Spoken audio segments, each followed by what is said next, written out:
சர்வ வல்ல தேவனாகிய இயேசு கிறிஸ்துவின் இனிய நாமத்தினாலே உங்கள் அனைவரையும் வாழ்த்துகிறேன்.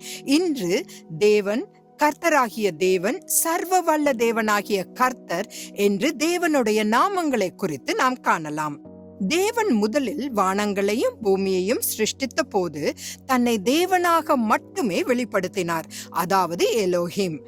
ஆனால் 6வது நாளில் மனிதனை உருவாக்கிய பிறகு ஆதியாகமம் 2வது அதிகாரம் 4வது வசனத்தில் அவர் தன்னை யெகோவா எலோஹிம், அதாவது கர்த்தராகிய தேவனாக அறிமுகப்படுத்துகிறார். இந்த கர்த்தராகிய தேவன் இப்போது தான் படைத்த மனிதனுடன் உறவு கொள்ள ஏங்கினார்.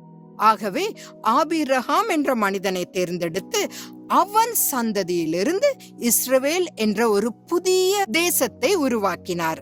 ஆபிரகாமின் பேரன் யாக்கோபுக்கு இஸ்ரவேல் என்று மறுபெயரிடப்பட்டது. ஆபிரகாம் இப்போது தேவனுடைய கட்டளைகளுக்கு அடிபணிந்து அவருக்கு முற்றிலுமாக கீழ்ப்படிய தொடங்கியதை கண்ட கர்த்தராகிய ஆண்டவர் குழந்தை உட்பட ஆபிரகாமின் ஒவ்வொரு தேவையையும் சந்திக்க முடியும் என்ற அர்த்தத்தில் தன்னை சர்வ வல்லமையுள்ள தேவனாகிய கர்த்தர் அல்லது பல மார்பகங்களுடைய தேவனாகிய எல்ஷடாய் என்று வெளிப்படுத்தினார். இதை ஆதியாகமம் 17வது அதிகாரம் முதல் 21 வசனங்களில் நீங்கள் காணலாம். மறுபடியும் தேவ சித்தமாயின் நாளை சந்திக்கலாம். ஆமேன்.